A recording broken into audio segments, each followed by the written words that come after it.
I'm totally lost. Testing. 1, 2, 3. I love you. A bushel and a peck. A bushel and a peck. And a hug around the neck. I don't like this.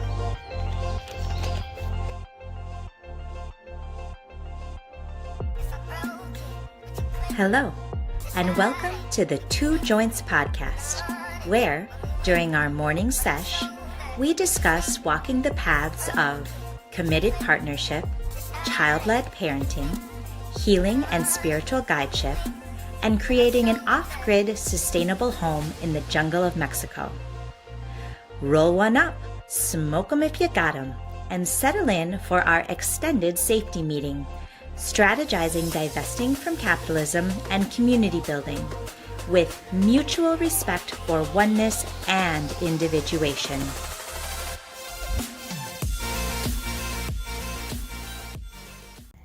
In our fourth episode of Two Joints podcast, Jody and I entered the conversation with no intended path, and it led to a very deep emotional conversation about my 10-gram mushroom dose that I have had most recently. It's been months back now, and I've had a good amount of time to integrate it. There are two aspects of the podcast videocast that I feel weren't clear. One was whether I did 5 grams or 10 grams, and it does not really matter, but I know that people are looking to our podcast and videocast to understand more about macrodosing beyond 5 grams. So while Jody told me that he thought that I should start with 5 grams because it had been a long time since I visited mushroom macrodosing, I indeed took 10 grams. And then, as you will see within the podcast and videocast, my experience unfolded.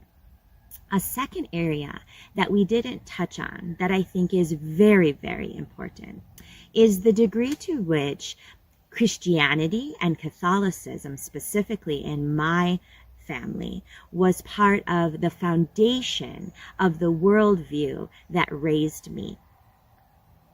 When we are looking at religion and worldview, it's very important to consider how that shapes the way in which we are parented, the way in which our societal structures are programmed. And we talked a lot about in this podcast and videocast that we are fundamentally good humans. I think that it is something we need to consider, that we have a dominant, pervasive religious worldview, that humans are entering this world through sin, flawed, and require cleansing and require forgiveness. I think that that has a lot to do with the way in which we perceive how we rear children. In my experiences through the Hatha protocol and through Body Deva and through self-inquiry and self-discovery and empowerment and working with many, many people, I simply believe that humans are fundamentally good. And we really need to foster the child to just be that good human being that they are. And it's when we put conditioning and macro and micro traumatizations and denial of the fundamental good human being that is in front of us that we end up with behavior that seems bad. And inevitably, it's behavior that seems bad because it is responding to a society, to a communal rearing that is denying the validity of the existence of the individuals in front of us for just fundamentally who they are, which is good beings that have a core resonance of understanding what feels good and what feels bad, what is okay and what is not okay. So from a parental standpoint, the importance becomes helping the child to stay connected to the resonance of their body, of this feels good or this does not feel good, and therefore the way I'm responding is in love or out of love. It is not teaching the child how to be good. They are already good. We need to encourage them to connect to that goodness and to receive the world from that goodness and to respond outward into the world from that goodness. I hope you enjoy the podcast and videocast. It was very emotional, but I feel very good about it. And I am grateful for you to check in, and we encourage you to reach out if you are looking for any kind of support in any ways that our podcast and videocasts bring anything to surface for you on your path. So, how you been? It's been a while. It's been wild, huh? When was the last one? A long time ago. 3 months? 4 months ago? Was it that long? I think so. What happened? What'd you do? We've been busy. Where'd you go? Been working. What you been doing? We probably have to talk a little louder. I've been working. What have you been working on? I have been, well, we've... The butterfly. Or not the butterfly, the Oh, the hummingbird. hummingbird. Hi, buddy. Hi, Thomas. Hi. We've been busy. We've had a lot of patients. We've had a lot of clients. We've had a lot of stuff. Kids, family, dogs, new cat, New cat. new kittens, and now we have one left, Ryan. Rye guy. He's pretty beautiful. Ryan's pretty beautiful. Maybe he'll come and visit us. I'm We'll sure see. he will. And yeah, it's been a couple months. You did a mushroom session. I did do a mushroom session. That was a big one. It was wild. Why don't you tell people about the mushroom session that I did? Because I was a... You probably could describe it better than... You were the one in it. I was just the one holding space. It was probably it was the most transformational, positive, shifting, best experience, entheogenic experience I've ever had. Having said that, it also gave us a couple new protocols, didn't it? it sure did. It was very intense. It was very intense. Mhm. How? Let's talk about it a little bit. What was it? How What much happened? did you take? Let's So- start from the beginning. My mushroom guide told me I should take 5 grams. Your mushroom guy did express that he thought you should only do 5 because Well, I had not done a macrodose of mushrooms in a very long time. very, very long. Almost a year and a half or 2. Mm-hmm. I had been working with 5-MeO DMT for quite a long time. Yep. Not a lot of it and this and that, but I was working on the microdosing and experiencing macrodoses and integrating and taking a lot of time to integrate that medicine and those experiences. And I had a year and a half of just like expansive, just expansion, period. A lot of expansion here in the last couple of years. I had not wanted to sit with a macrodose of mushrooms for a while because of all of those things. And because, always a little bit afraid you're going to get smacked around a bit. You always get smacked around a little. So we were going to be sitting with multiple people. Yeah, we had a busy fall schedule. coming up. Yep. And we were going to be doing macrodose. A lot of big work. sessions with your potion. Yep.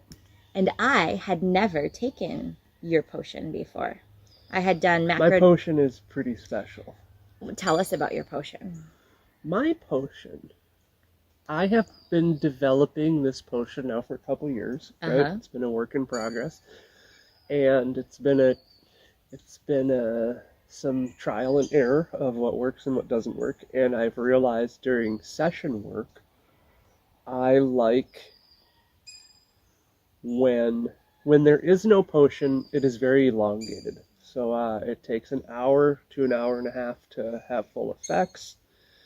Then that session gets pushed in. It can go to the 8 to 10 hour mark on these macro doses, which is just not conducive for a lot of reasons. It's too long of a session for the space holder and the person taking the medicine. So I've been developing this potion. It's hard on the body. It's hard on the body. There's a huge body load on macrodose mushrooms. So I have been working on a potion which includes the ayahuasca vine, the cappy. The cappy. So not the whole ayahuasca Not the whole potion, ayahuasca potion, but just the vine. half of the ayahuasca potion, the cappy of vine. the main two plants. Yep, which is the cappy vine is the MAOI inhibitor, which allows it to kind of get through your body, and it allows the medicine to be uptaked and not burned off through your stomach acids. And I also use the maracuya vine, and the maracuya vine. Oh, you got a new tattoo. I got a new tattoo. Also. Thank you, Nick Day. So I use the maracuya vine also. We use white grapefruit, which is another MAOI inhibitor, and lemon, which with the potion, the onset's about 10 minutes. And the duration of a macro dose is between 4 to 5 hours then. So it's puts it in a nice little box, nice little container, and yeah, it's magic. And despite every client we've sat with and sitting with ourselves, the experience is always unique and different. Always. But the general timeline is the same. clockwork. Yep, it's like clockwork. It's really nice. From the beginning until the end, you can kind of set your clock by it, and then within the unique experiences, there's like a arc of the experience that's also very similar person to person to person. Yep, there's absolutely.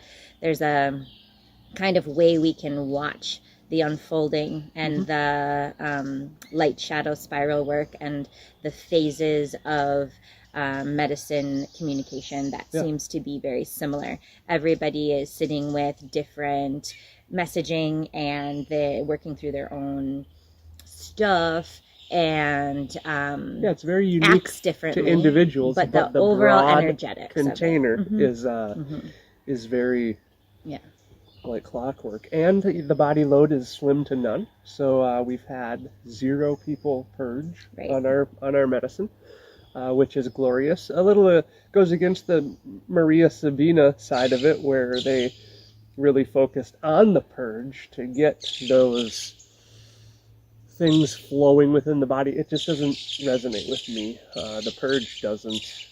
I don't really agree with I shouldn't say I don't agree with.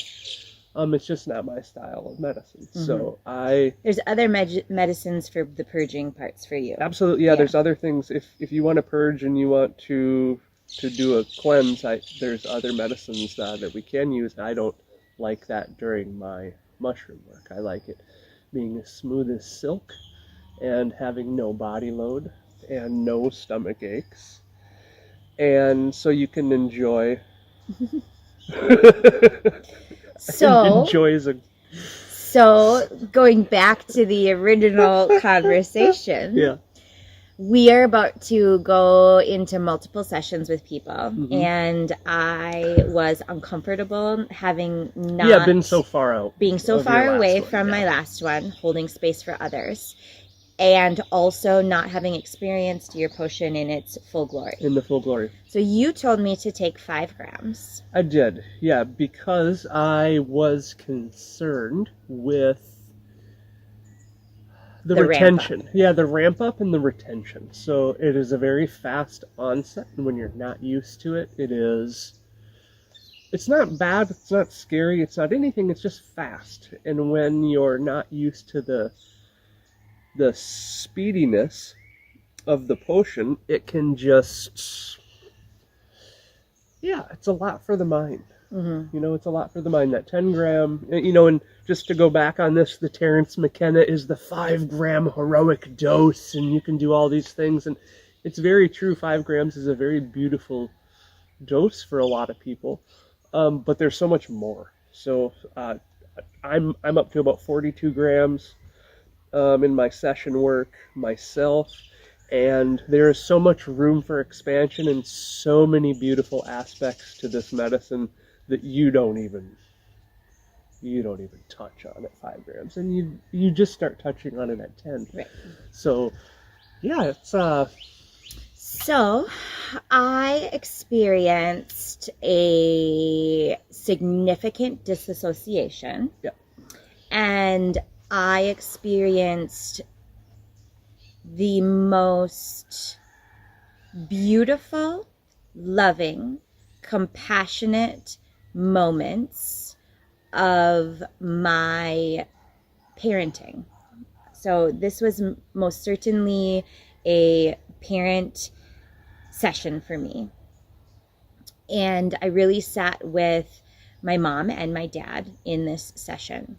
And I experienced sitting with my mom and my dad throughout my entire life in the most beautiful, loving, accepting, unconditional, loving, the memories of all memories. Yeah. Because that's what mushrooms do, is they give you both. They allow you to connect to all of it. And when I mean all of it, I mean all of it. Yeah. And it's hard to wrap your head around all of it. Yes. When you say that in the normal. Yes. And then I of the experienced all of it. So on the polar, I sat with the opposite of that.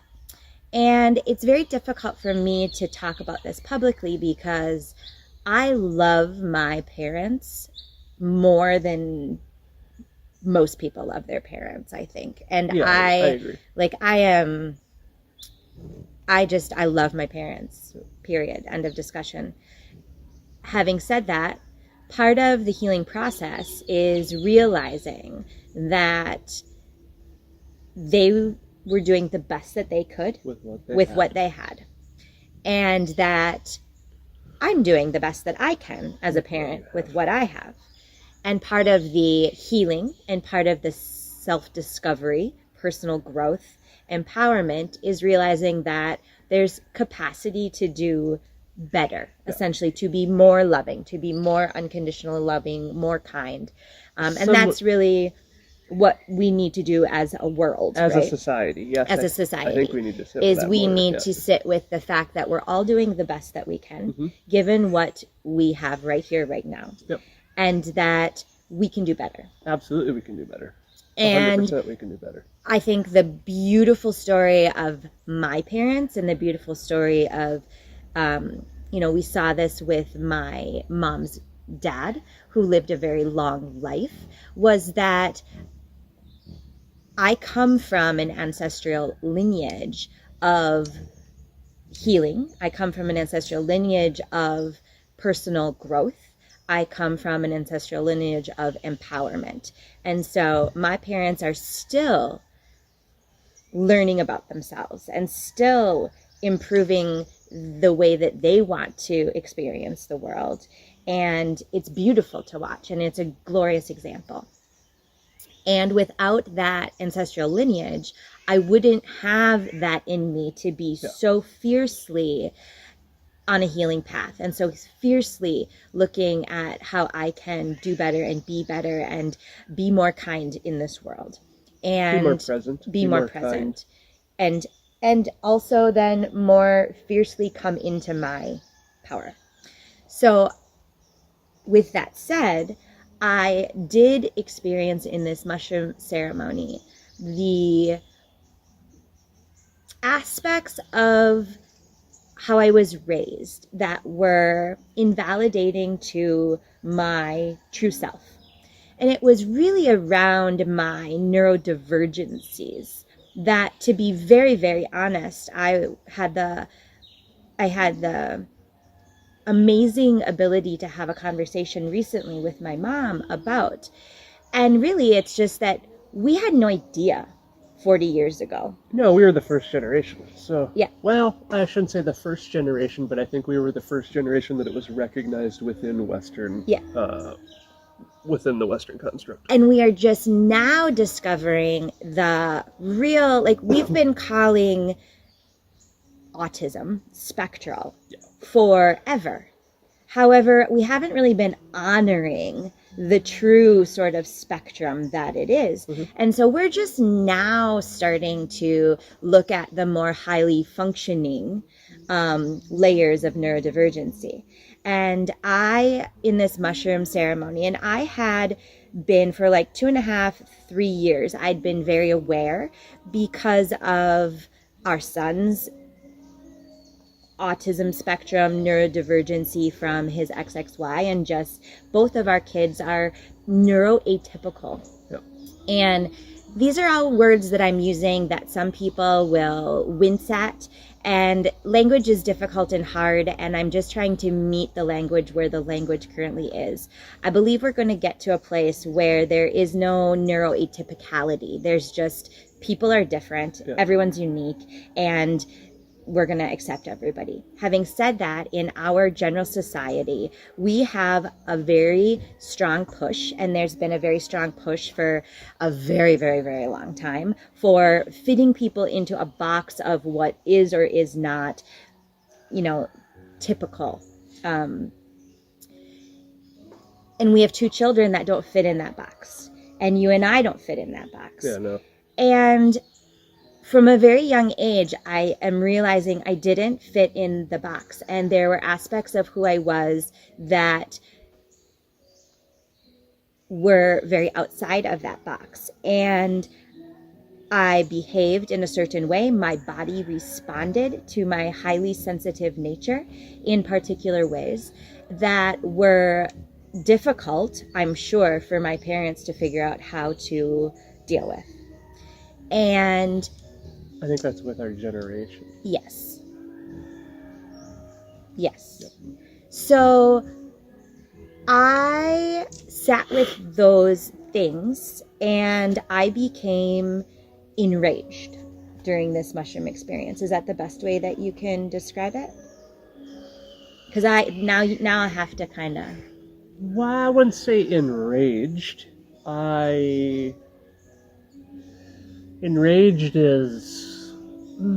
I don't know the correct word to use exactly. I wouldn't agree with enraged. I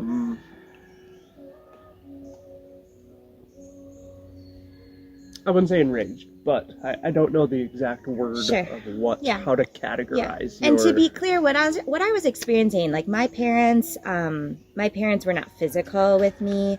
They just simply were adamant that I was going to behave properly. Yeah. And through that adamant, I was going to behave properly, became a denial of a variety of highly sensitive ways in which my body and myself was responding to not feeling safe. Yeah.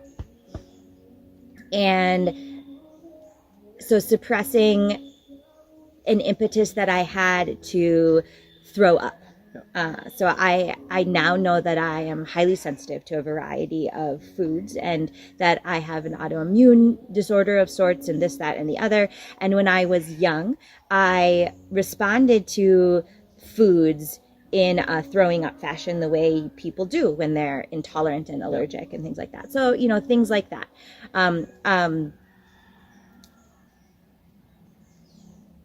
I know in the ceremony that it tapped me into a anger, a rage, something from the chorus of my being, from the farthest back ancestral lineage of being invalidated in who you fundamentally are. Yeah.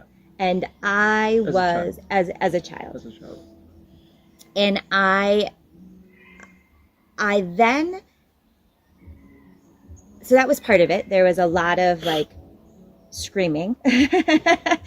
And then what happened is again, this was a healing session about my mom and my dad. So then I was dealing with their inevitable passing.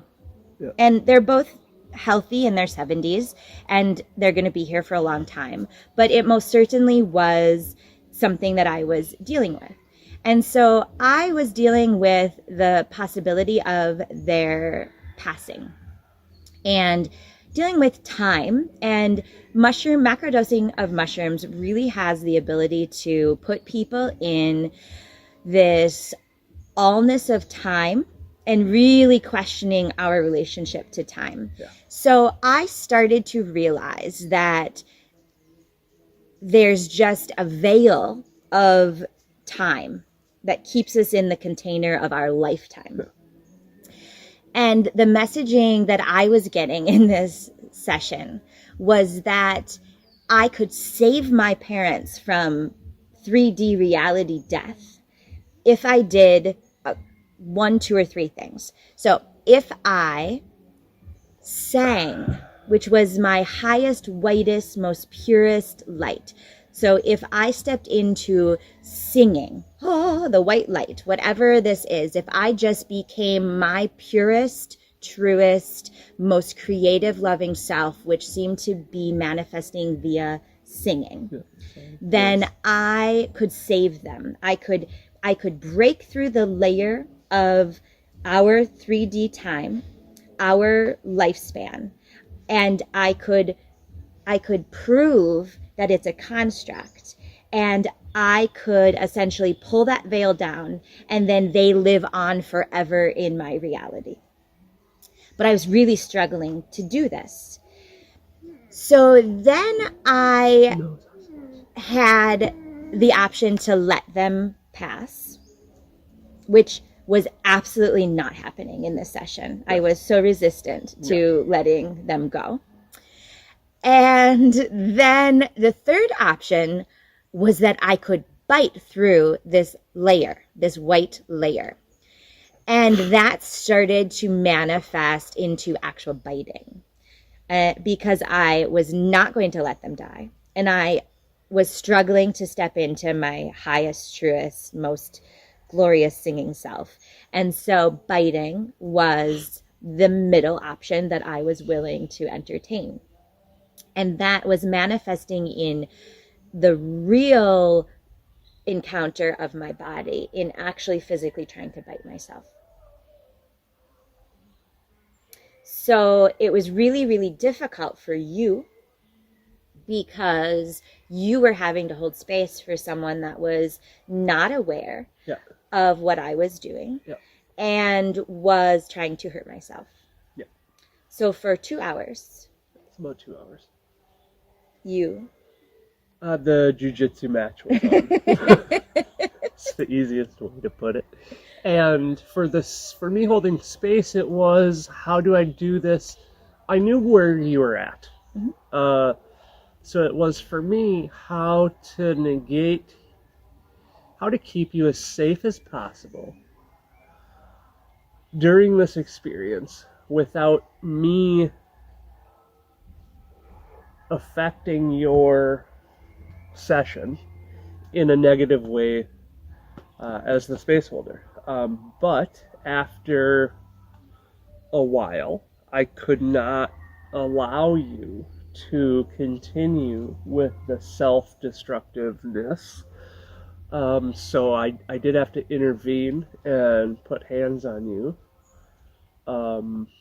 because you weren't responsive to my voice. You weren't responsive to me.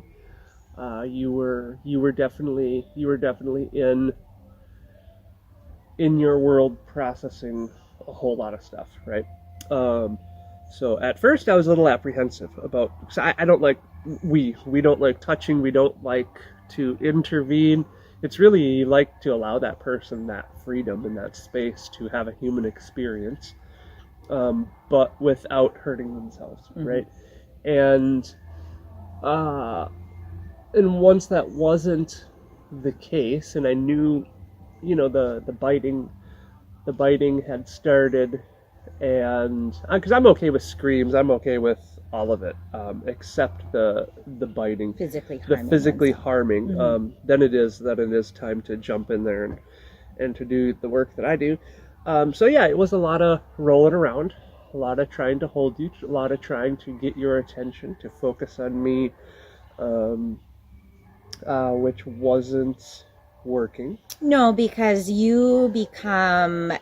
I become all of it. I become the evil, I become the parent, I become the abuser, the god. I become, as the space holder, you become all of it, good, bad, and the other. And because you're my partner, you become my partner, which has layers of healing and processing. And it was very much a parent session for me. And there was a couple aspects of me healing some things about you and I. But that was actually, ironically, like, I was like, fuck, like, I don't care anymore about you. So, like, every time I got to see you for you, it was like a resting point, actually. It was a moment of like, oh. Yeah. But after and during, so that was about 2 hours was the rough portion of it. After that 2 hours, I was able to shift you a little bit, shift the scenarios, shift the set and setting. Used all the tools in the toolbox to allow you to do that, which poco, little by little, it did work. And then you were able to let go of the anger and the self-animosity and all those things, to then really kind of get into a really nice groove with yourself, of that beautiful space of the non-harming realizations that we all look for in this session with. So that was beautiful. It was a beautiful... Yeah. And then from my perspective, the whole thing was beautiful. Absolutely. So it sounds horrible and awful and scary and icky. And I had been on this expansive journey that I had been on, had been a lot of reparenting myself and a lot of coming to terms with how I saw myself as a child and who I really am after conditioning and trauma and this and that and whatever. And a lot of coming to the realization of how fucking amazing my parents are, and how amazing my ancestral lineage is on both sides. And really, I had been doing this work for a while, so I really thought that I both knew it here and knew it through here, because I had been coming to these realizations via body deva work. I think that what was really striking for me is to see how much more there was held in my body. And that goes way beyond just my 40 years and my life here with my family and my parents. And I was feeling these themes of invalidation to like down to like animalistic evolutionary lineages. I was feeling it into the absolute like historical core of how I have come to be here right now. And so I think that was really... Well, it's many generations of compounding traumas. Yeah. Right? And for me, one of the reasons I've been doing this work is because I am a pretty in control, I guess, like of myself and my, like, I'm a pretty emotionally intelligent and aware and like kind of, I'm not a chill person at all, but I am a pretty like well-kept human most of the time. And then I have these moments where I am faced with something that is extraordinarily wrong to me, not love to me, and I black out and become very enraged. And these things happen fewer and fewer in my life. However, I absolutely have never had that happen where at the end of it, I feel good about myself. Yeah. And so it is one hanging on pattern of a way I become completely disconnected from myself and where I'm at with my emotions. And I become, just it's that bear on the path, and I get in the face of the bear and I just say, try me. And it's not pretty. And I never really feel good about who I am in those situations. And while I can absolutely honor the beautiful aspect of self that has that impetus, that fight impetus, I would prefer to be in more control of it. Sure. And so what it really helped me do is realize how deep that goes for me, and give me a little bit of grace and a little bit of you can really work at this, and you're doing the work and it's happening less and less. However, it's deep, and there's something to be said about the depth that our bodies carry of this way in which we respond to feeling unsafe or invalidated. And I guess that's the point, is that when we are invalidated of our true self in a way that isn't to keep us safe. So as a parent, when we're telling our child no, as it relates to who they are and how they just fundamentally exist in this world, that's different than telling our child no to keep them physically safe. Yeah. And we've gotten to a place in our society where we tell our children no, and we tell our children how to be, to keep them safe in a society, in a more from keeping them safe to fit into a box. Yeah. That never should exist in the first place. No, instead of keeping them physically safe. And that's what I really realize is, for the majority of it, is that we need to parse apart keeping our children physically safe and then allowing our children to be who they are, and not trying to invalidate their core truth of who they are because it doesn't fit inside this Western box. Because the Western box is stupid. Yeah. And it is constructed it is a capitalistic, patriarchal, controlling box that we are fed through screens. Well, education. And through the systems of the institutions to keep us all in these boxes. So what we really, really, really need to do from a parenting standpoint is realize how much we are parenting from the institutional versions of how we've been told to raise children. And we need to free ourselves from the institutional versions of how we need to raise our children and come back to our body. We came from a generation that really was quite disempowered and really, not purposely, but believed a system of truths that was completely not honoring the family, who we were, how it felt in our bodies to be. So, and that looks different for everybody. It's not that every mom should stay home and be a stay-at-home mom, and but American society is the breaking up of families. Yeah. You can't afford to be a single income household, and they made that very clear after World War II. It was everybody needs to go work, kids need to go to school. And what that does is break up the family unit. So there is no more family unit. Our old people are sent away to homes. They're not allowed to stay in the homes with the family and die and just be part of the clan. They're sent out. Kids are sent to school from the age of 4 on. parents are at work every day, all day, and then you have teachers and institutions raising our kids. So it's fundamentally, that's the system that they built, was against family. Yes. Right? And again, going back to my parents, my mom was one of the best teachers. She was by far a 1%er of the best teachers in our school system. Yeah. My dad was dedicated to to upper education. He truly believed in the community of upper education. My parents, they were devoted their whole lives to being a good educator and being in support of education.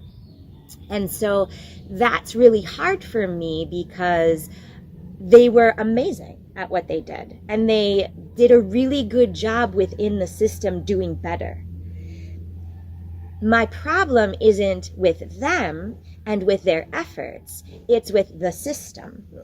And that's where it's really hard to sometimes talk about the work that we do when it comes to this, because my problem isn't with individuals. Yeah. Every individual is doing the best that they can given what the frameworks that they had. Yep. Yep. The system is not working, and it wasn't designed to work. So we believed a truth about institutional systems. Yep. We believe a truth we are told about these systems, and we put faith in those systems, and then we work in those systems and do the best that we can. But it is within a system that is fundamentally, at its core, not designed for human growth and potential. It's designed for capitalism and work. Yeah. And control. Well, and it's war-based, actually. So I think it was in the mid-1800s, like it was a fundamental choice of educators to keep us in this institution to fundamentally grow us into war machines. Like it's not, it's a fact. Yeah. You know? So that's the big integrational aspect for me, that I have to say, these are things I've known here for a long, long, long time. And it's things I have found those traumas and those stories and those untruths in my body through body deva work for a long, long time. The mushroom experience for me just hit home how much load we carry. That's all. Like and then it also allowed me to revisit the love that my parents have for me and I have for them in such a beautiful way, that as I've been integrating that experience, I've been trying to just simply sit with my children in that love more. Because, end of day, when I'm on my deathbed, which is what entheogenic experiences usually allow you to work through, is what are you going to sit there and be with? And I'm going to sit there and be with the times I was sitting on my mom's bed while she graded papers and while I did homework, and we were touching and we just were loving each other. And I'm going to sit there with the times where I was on the dock with my dad and we were just sitting there and just being. And so on and so forth with my grandparents and with my, whatever. And then that will extend to my children. And so it became obvious to me that being with the people that I love, in softness, in allowing that person to just exist in all the facets that they are the ways in which I want to proceed. Yeah. So the integration for me has been a real, when that is not the case, I have this snap. And so I am always trying to improve my parenting. But this session for me has, I hope it's been visible, that I've become more and more aware of when I am invalidating my children outside of keeping them safe. Yeah. And I have work to do, for sure. Oh, we all do. But it's a great eye-opener of that work, and it's a great perspective change to allow you to be different. Right? And that's the point of entheogenics, is that perspective change to be the better version of yourself in this human experience. Right? Yeah. Yeah.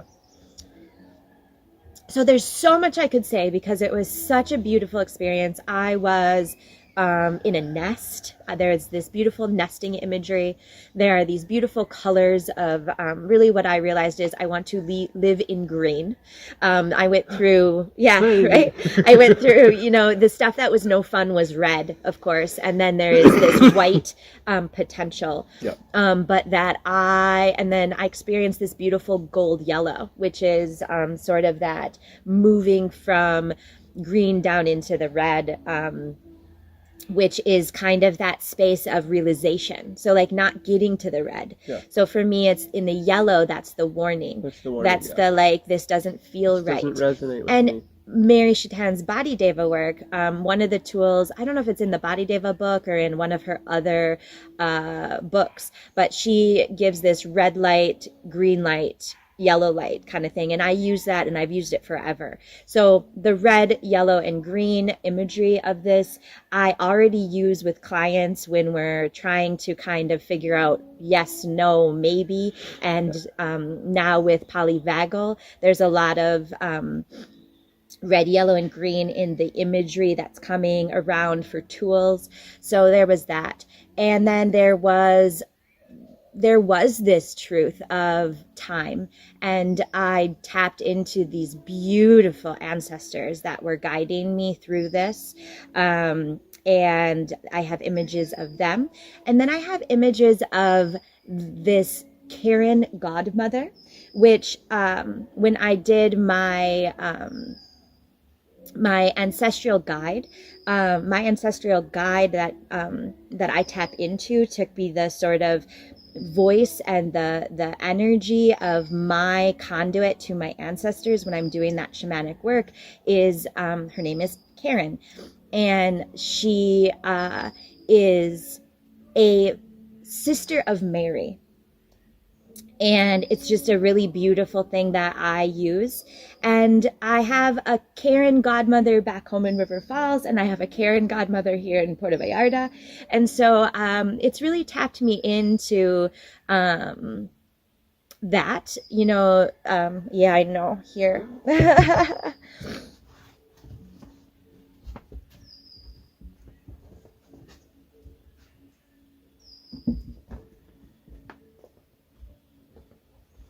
You didn't tell me you were going to make me cry. That was the plan. So anyway, I could go on and on and on. But the integration then for me, thank you. The integration for me has been one of those things that it was very fast. I snapped back into... Yeah, you snapped back real quick. It was really nice. Yeah. But then I still have taken a long time to put all of my boxes back together. And the nonviolent communication aspect continues to be the takeaway for me, that my parents absolutely were not physical with me. And we were a very articulate family. And so really the ability to control and invalidate came through words. And it continues to be where I realize I am very good. I'm very good with words, and I'm very good at getting my point across with words. And so I need to be very careful with my words, with my children, and with my tone with my children. Because where I am violent, the tone. Is in my tone and in my word choice. Me too. Yeah. Yep. It's both of us. Yep. That's our work in progress. And so that's like, it really just completely bookended for me, this work that we've been doing and this process that we've been working through. And it was absolutely beautiful and very, very intense. And through that intensity, we developed some more tools to be sure that if we were holding space for someone that wasn't me, that we would not have ever allowed it to continue. So we actually worked with a peer practitioner who's a nurse, and we, kind of to say this, like we had heard through her stories that she was experiencing this kind of thing with clients quite a bit. And they do group work. So they do group work with 10 people sitting around kumbayaing, taking 5-gram doses, and which doesn't resonate with me. It's not how I do medicine. Because I believe it's too many flying energies to negotiate. But they've had quite a few instances of people kind of losing it and not, having more of a negative reaction.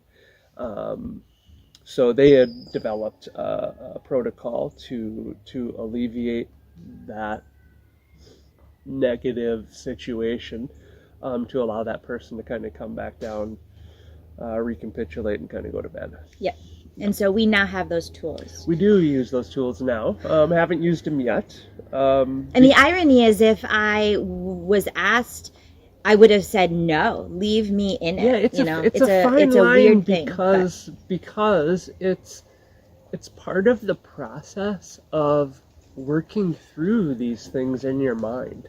So, yes, it's a great protocol to have, to be able to have somebody land in a very quick manner and be able to go to bed and kind of sleep this off, but you're not going to have the takeaways that you would if you were allowed to go through the process and mentally, situate your Rubik's Cube again. So it's a fine line, and it's really that fine line of, are you safe? Am I safe? Are you safe? Is anyone hurting themselves? And then really and it's all case by case. But I like having the protocol, the emergency ripcord protocol, I guess, but I haven't used it yet. So we've had a whole series of clients and patients, none of which have had the type of experience that you had. There's been a couple that were turbulent because they had a lot of things to process, past, present, and future. But it's still, I like having the protocol. I'm still very timid on using it because I believe in the whole process, and I believe in sitting in the mud to get yourself out of the mud to realize how special you are. And in my case, I was sitting in a gutter behind a tricycle, like trash. And it was I want so badly to AI this like image. And we should try to do that. Yeah. So I am not trash. You're definitely not trash. Nor did my parents raise me to believe I was trash. No.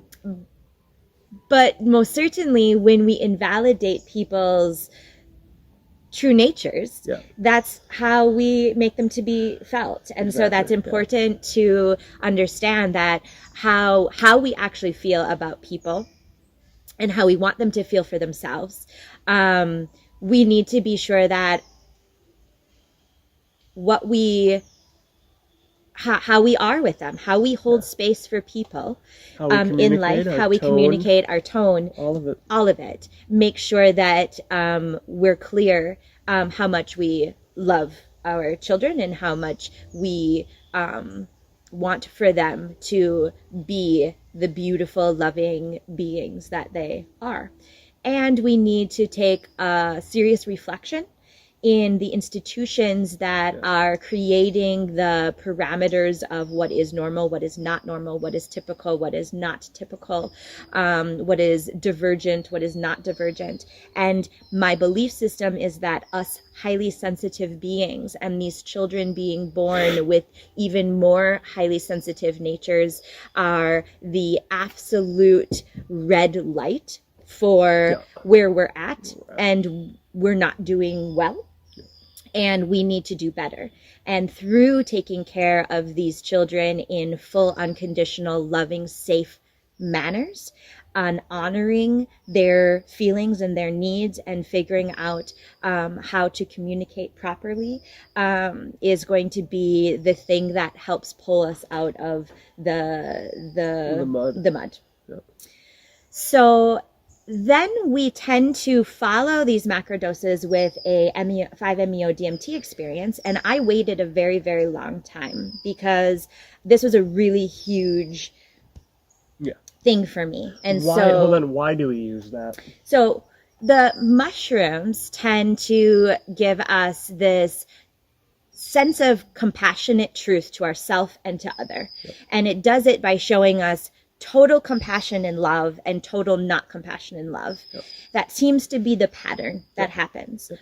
And coming out of that, it can leave people one of two ways, either a little too mushy, or it can leave them a little despondent in the not love parts. Yep. So it can either create this like love and light bypass sort of nature, or it can really keep people kind of a little depressed in the sadness of the truths of their reality. Yeah. So the 5-MeO-DMT tends to bring people to this back to the core truth, divine nature of self and the power. It's very empowering for our ability to move forward and maintain boundaries of what is love and what is not love to us. Yeah. 5 on its own, without a lot of support and integration, can be a little too boundary rich. Yeah. It can really create people that are sort of maniacal in their no and in their yes and in their drive. Pairing it with mushrooms gives them the compassion to take their boundaries and still move through the world being gentle on themselves and gentle on others. So that's why we use the 5-MeO-DMT. Now, I had sat with 5 and learned a lot about 5, and we had collectively a while back. And my subsequent last few 5-MeO-DMT experiences were very difficult. I was really unable to surrender to the safety of that experience. And I finally shored up this experience with a 5-MeO-DMT experience and was able to have probably, again, the best 5-MeO experience that I have had. I was able to surrender to the safety of my body, and I was able to really sit all the way down into my core chakra with the truth of everyone is doing the best that they can with what they have. Yeah. And I was really able to pull out some beautiful releasing breath work from it in order to really expel any of the not love in real time from my body. So we tend not to wait a really long time. We try to pair these two things them within a week, depending on everyone's happiness and where they're at with their ability to integrate the mushroom session and things like that. So what else do you want to know about my big mushroom experience? Well, that was a good... I'm happy with that explanation. I think it was... I'm happy we got to put that out there, though. Yeah. Because it was very transformational for you and me and all the things. And it really set the tone for us this fall. And in our work, and there's a cat and a dog chasing each other. Just random black little puppy and a random black cat that came up the mountain to chase each other around. So yeah, it was very transformational for me too. It allowed me to have a lot of self-realizations of holding space and how to hold space better for humans and myself. And it gave me confidence in the tools that we have, and gave me new confidence in new tools that we have. And there's Ragai. And you won't let us show of course him. not. Come here, buddy.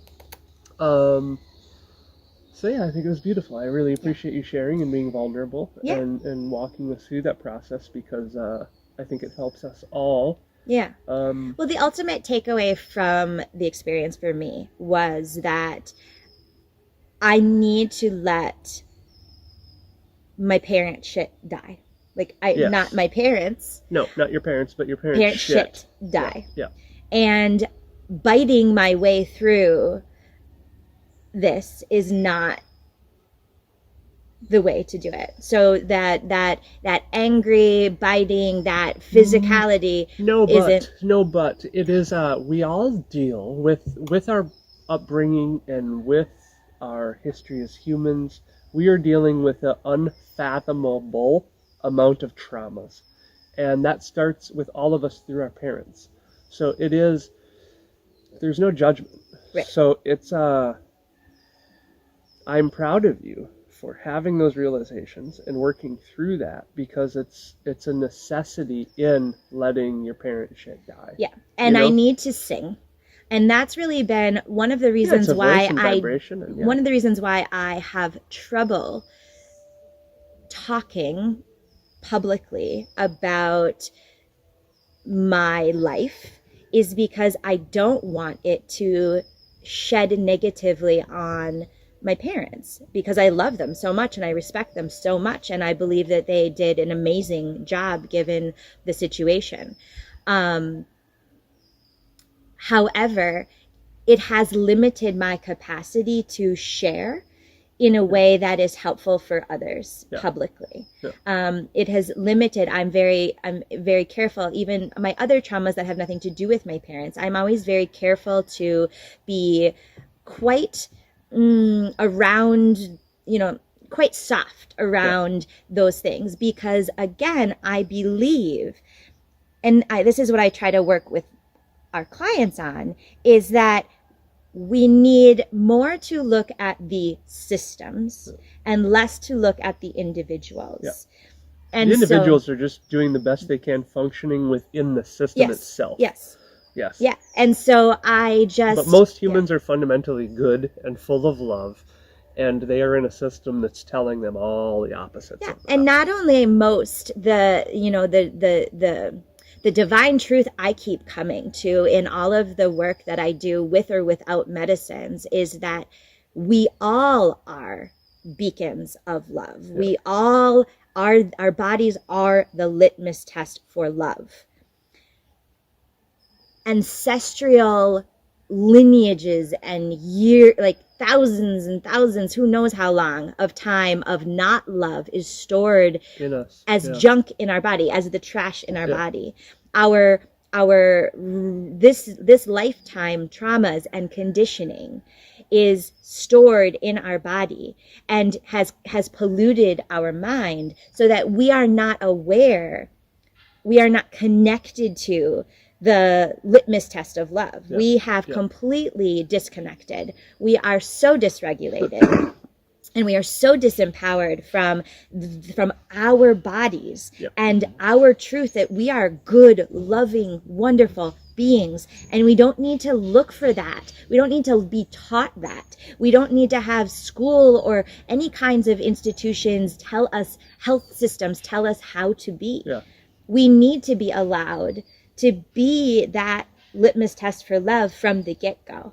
And we need to empty the trash that's making it difficult for us to connect to that truth. Yep. And that's what the Hedda work does, is it allows us to see that we're receiving the world in a very particular sort of gunked up way, and we're stuck in feeling not safe. There he is. Sorry. Yeah. And then we need to discern through all the things that are not compassionate about ourselves and not compassionate about others. And then we can respond in a compassionate, kind way. It doesn't mean that we're all love and light. And it does mean that we identify things that are not love and we deal with them. But we do it in a non-trauma perpetuating way. Yeah.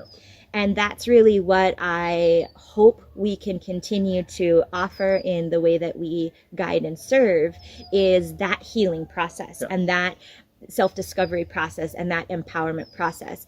And in a world right now where I'm a little concerned about what's going on and our lack of response to it, the work I can do for that is to help people realize that they're really, really good. They're really, really solid in there. And we need to connect to that, and we need to feel that, and that's not like to feel when you look at the screen and you're seeing stuff that really feels icky.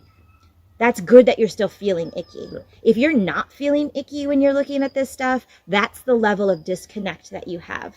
So that's something we need to look at. If you're looking at what is transpiring and you aren't feeling anything, that's the level of disconnection. If you feel icky, that's okay. It's okay. You should feel icky. And then it's, let's get empowered to actually know that we have the capacity to do something, that we can take back our power, we can take back the control away from these systems. We can really, really, really do something if we realize that it's for us to do. It's not to put on the plate of a system that has failed us over and over and over. Yeah. You mean we can divest from capitalism? We can divest from capitalism. No way. Well, that's a wild idea. Maybe we could talk about that in our next episode. Ooh, how hard it is. How hard they've made it. Well, I'd like to say thank you. Yeah. Thanks for your vulnerability today and talking us through that process. Yeah. I know it's a lot of we've been waiting to do that. And I love you. I love you. I think you're beautiful. I think you're full of love, and I think you're doing a great job being a mom. And I know it's tough. Thank you. And I love you, Mom and Dad. I love you too, Mom and Dad. All right. I think we do a cheers, and we smoke a joint. Smoke a little joint. You didn't smoke a joint at all. No, I didn't. How do we have 2 joints podcast with no joints being smoked? Well, we can do whatever we want. It's our podcast.